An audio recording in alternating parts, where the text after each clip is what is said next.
Let's go.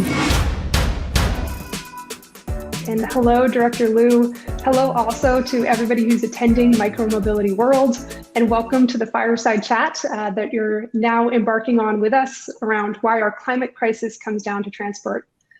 As Luke mentioned, I'm Julia Thayne Mordaunt. I'm your host for this session. I'm also Principal for Urban Transformation at Rocky Mountain Institute, or RMI.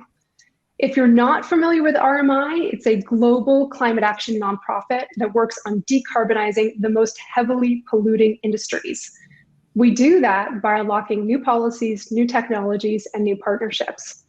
My work specifically centers on equitable climate action in cities and how cities can reach their sustainability targets for transportation by building more housing, by balancing where people live with where they need to go, and by providing mobility choices. That's why I'm so delighted to be here today speaking with Colorado Department of Transportation Executive Director Shoshana Liu. There is no way to say, or no elegant way to say, that she has a big job. She oversees 3,000 employees, an annual $2 billion budget, manages 23,000 highway lanes and 3,447 bridges, which I had to look up to make sure I got the number right. You did. Among, great, and that's among many other responsibilities. The reason she was invited today, too, is that some might argue that she's really leading the nation in transforming what was once called a state highways agency into a state mobility and mobility management agency. As one recent article said, if we have 50 Shoshana Lius, we'd be in a much better place in the United States. And I couldn't think of a better compliment than that. That's a really great compliment. So finally, before we really get started and jump in, I just wanted to say thank you. As a former public official myself, I know how hard it is to serve during a pandemic, and then of course during the fires that you recently experienced in Colorado. So a huge, huge thank you for your service.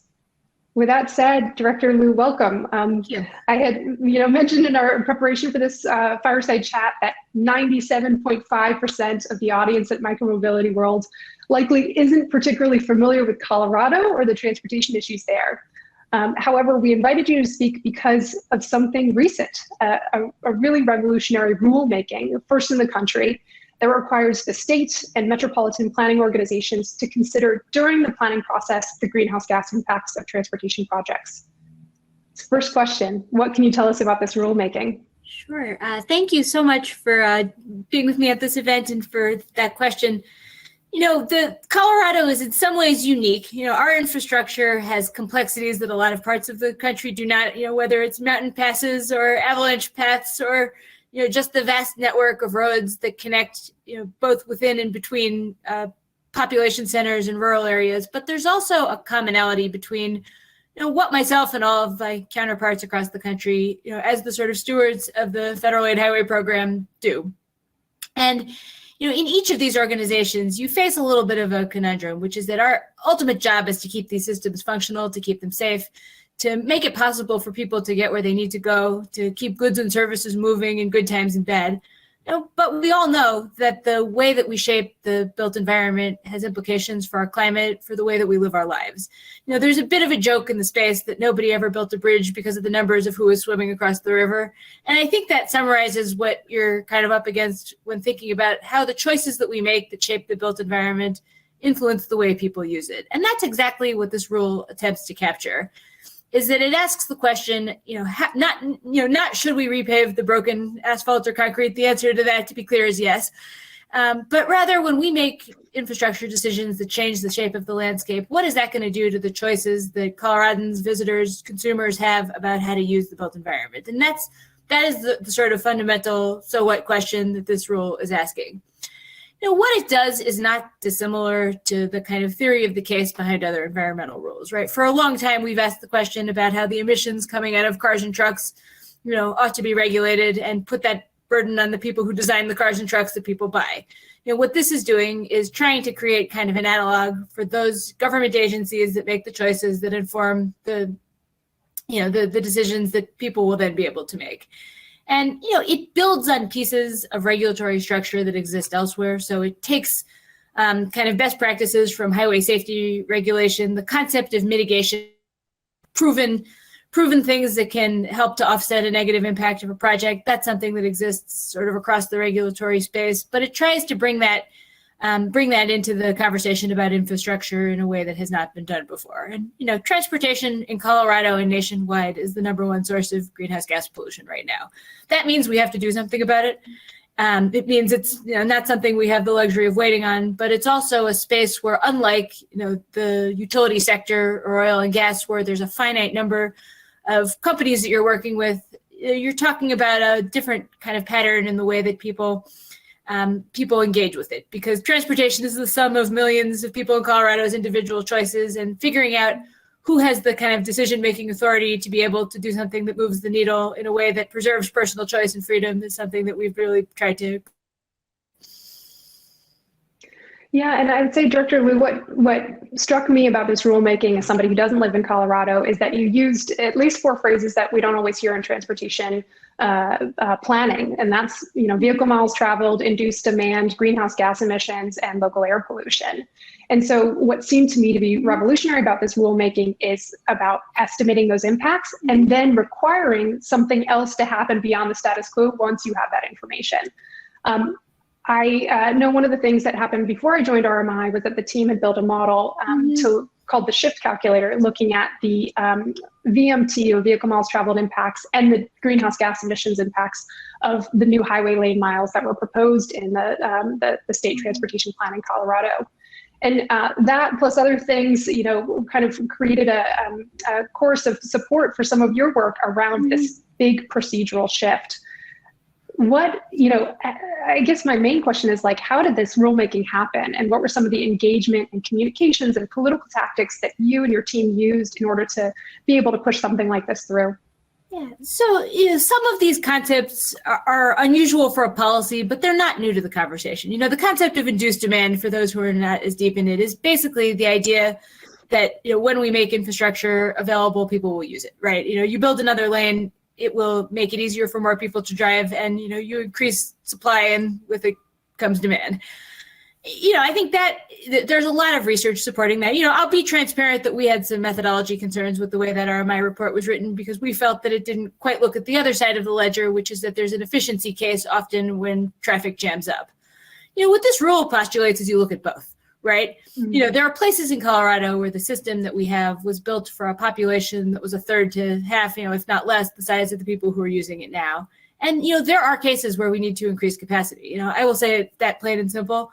There are places where the roads that we have can't serve the functions that they play in our community right now. And, there are places where we are very, very much committed to building those projects, but you have to look at the other side of the coin too.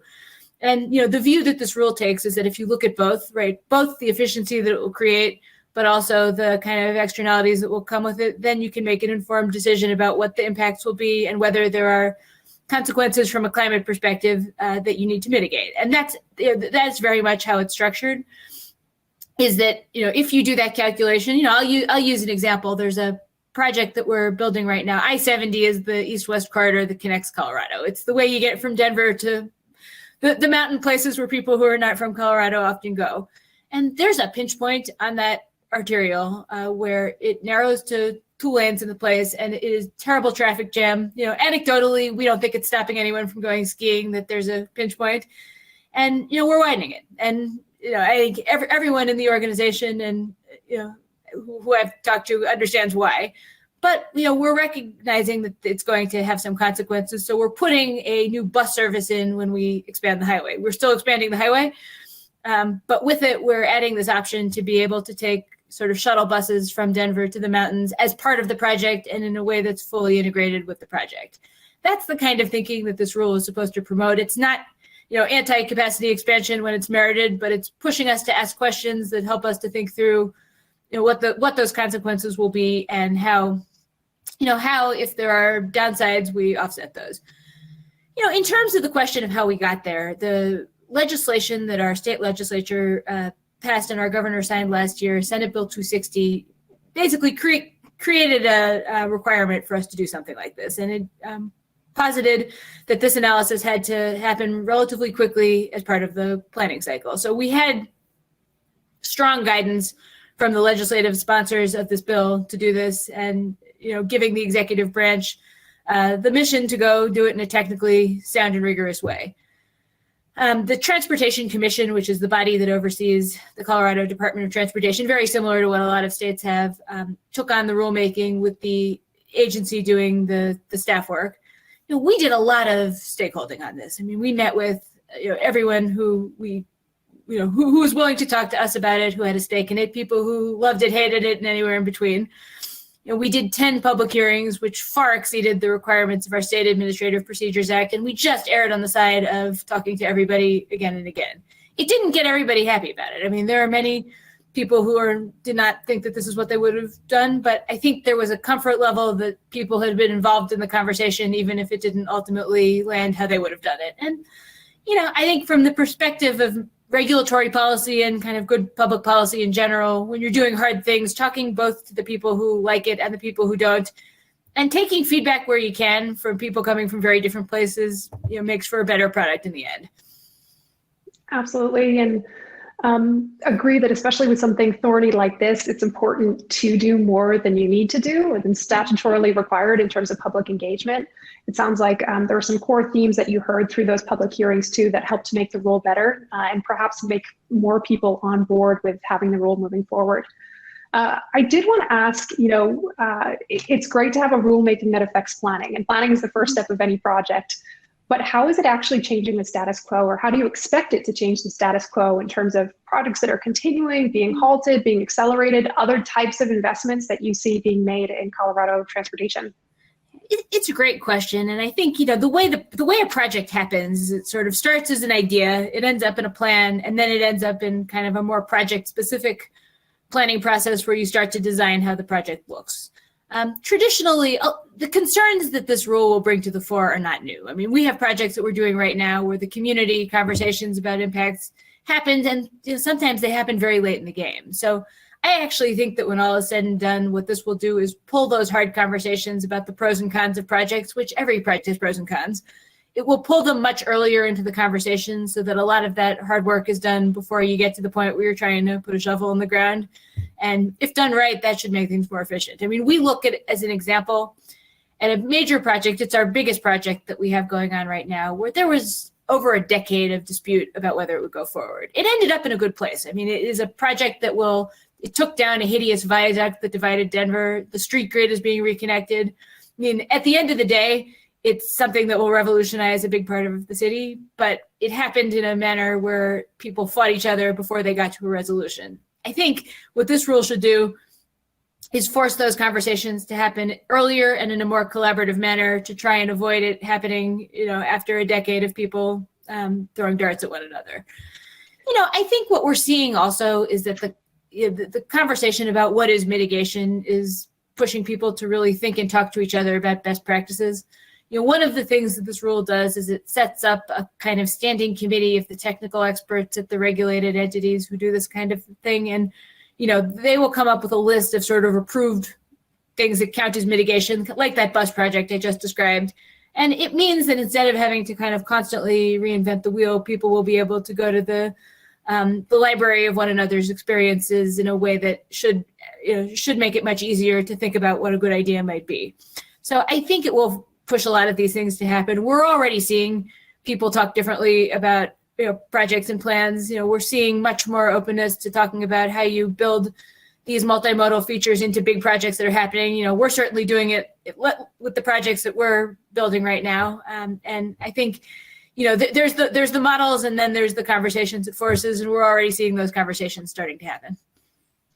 And Director Liu, just to follow up on that, are there any concerns that this actually might slow some progress on these high priority, maybe more innovative or revolutionary projects because there's going to be additional consideration to how they impact vehicle miles traveled or GHG emissions? I'm an optimist, and I think that by asking hard questions in a structured way, you answer them in a more efficient way. I think the projects that we're going to run up against hurdles, that was going to happen anyway. And, you'd much rather know at the beginning than later on. It is less expensive to know early than later on. And, I don't think this is going to invent surprise challenges that weren't going to come up at some point in the vetting anyway, given the culture and climate we're in with public discourse. Very interesting. And that makes me think a little bit about the pilot process as being a way of the public sector prototyping different, products for the public then to enjoy. It's important to have that back and forth iteration rather than spending all that time on developing a plan, then later on gets torpedoed by somebody. So zooming out from Colorado, Director Liu, how might other states, both in the US and states and provinces abroad, build on your example? Well, the way this rule is written makes it so that it would be very easy for anyone who wanted to borrow parts of it to do so. We very intentionally utilized concepts that are familiar to those who are regulated by the Federal Highway Administration, right? Everyone we're talking about here, including ourselves, live in a world of the federal highway regulations on safety, environment, and other issues. So the concepts that it uses to implement are ones that are familiar to everybody in our community of practice. Just to give you an example, for those who are familiar, the Clean Air Act establishes a process called conformity for meeting ozone standards, and everybody in the federal highway space knows how this process works. A lot of this rule is kind of modeled off of that template so that it's measuring for a different thing, but it's using a process that should be very familiar to folks. Similarly, the idea that you develop a list of approved mitigations is something that is very similar to how safety regulations work on some of the other highway programs. So, I think we did that for our community of practice so that we wouldn't be starting from unfamiliar turf. But I think that also means that if others in the world of the Federal Highway Administration recipients were interested in this, it's concepts that should be relatively easy to plug into their structure.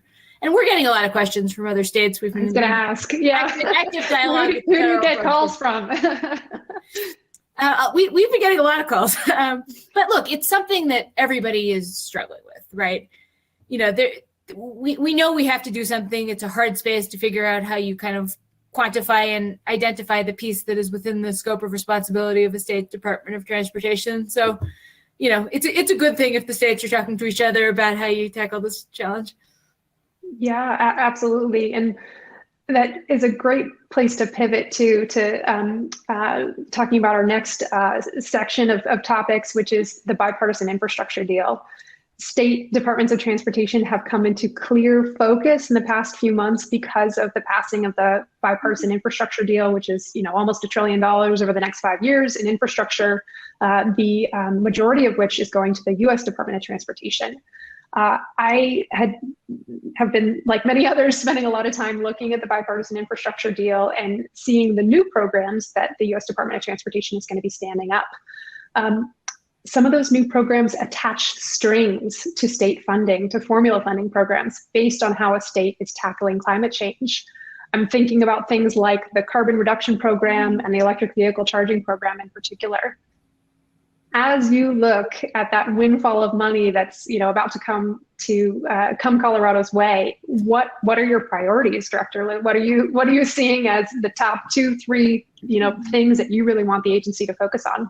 Well, the first reality is that the windfall is not quite as much of a windfall as advertised. One of the things that the bill does is it includes our reauthorization of our base program. So 5 years of the standard funding that we receive to do the kind of bread and butter work of the department, like filling potholes and repairing broken bridge deck, that's included in the total that the state is receiving. So the increment above that is not as much as I think some of the perceptions are. But with that, the way that we're looking at the funding is that the highway dollars, go into our state strategic capital plan. We're making sure that we have one plan, not two plans, and that's something we're just being disciplined about. Having a plan and implementing it is important for transparency and accountability to the public. We're also looking at these new programs like the ones you mentioned that are a little more climate focused, and how we and our local partners across the state can be really competitive for those. Like, we're having conversations with, Colorado actually has the highest number, I believe, of rural transit rides because of the immense use of bus systems across the mountain communities. We're looking at how to work with those partners to think about how we can help deliver sort of another scale of magnitude in the ways that they can move people across the state through transit by competing for federal funds that sometimes tend to default a little bit towards more urban areas. So, we're trying to be creative in a Colorado way about how we can really showcase the multimodal options in the state and compete for those programs. I think the significant funding for charging infrastructure actually builds on something that we did in our state package. So, collectively, those funds will enable us to put a lot of charging in places that need it, which in Colorado, we have urban areas where the charging stations will happen more naturally, and then often hundreds of miles between them where we're going to need to make sure there aren't gaps so that you can get where you want to go. And the public subsidy really helps with that. And also some of those dollars for fleets and fleet turnover and electric buses, that is all funding that our partners and we, should be able to make use of as we look towards the service side on transit operations in particular. Director Liu, some of your comments made me think of a few follow-up questions. So on the capital project planning front, one of the criticisms that there are just generally about capital planning in the US is that those projects end up being 10 years old by the time that they're actually beginning to be implemented. And so they can be out of date with, the latest technology or even what the priorities of folks are. How are you ensuring that, with the rulemaking and with those plans, that they remain flexible and that they also remain relevant if they need to be updated more frequently? So our capital plan is something that we did when the governor first came into office. He directed us to go talk to normal people across the state about what they actually need, essentially. So we did a series of conversations with all of the 64 counties in Colorado, trying to get as many users into the conversation as possible. What came out of that is a plan of 10 years worth of projects, which are kind of balanced between a lot of state of good repair. I mean, we heard from everybody that they just, want us to fix the darn roads and get the potholes done. And, I don't see technology outdating that need. and dealing with some of the congestion problems in urban areas. And also thinking about the places where we have, a lot of different kinds of use on rural roads that are very, very limited in some spaces, but get used, as the state grows more like urban ones. I think the legislation that passed last year calls on us to update our plan actually this year, and then sort of keep checking on it every few years. I think that most of the projects in our current plan, will survive the test of the window that it's in pretty well. In part because so many of them are about getting out of a backlog of just, old roads, some of which haven't received a serious treatment in my lifetime. And I think the ones that are the bigger projects, those those conversations happen in a project specific sense, in a way where I think we thought that the ones that were on there were not the ones where there might be a congestion problem 20 years from now, but where there's a problem right now. I think the 10-year window survives better than the 20, 30-year window, and part of the reason we've tried to have a somewhat long range, but not overpromise in terms of how far into the future we can see, is because it is, to your point, hard to really see what the world is going to look like in 2050.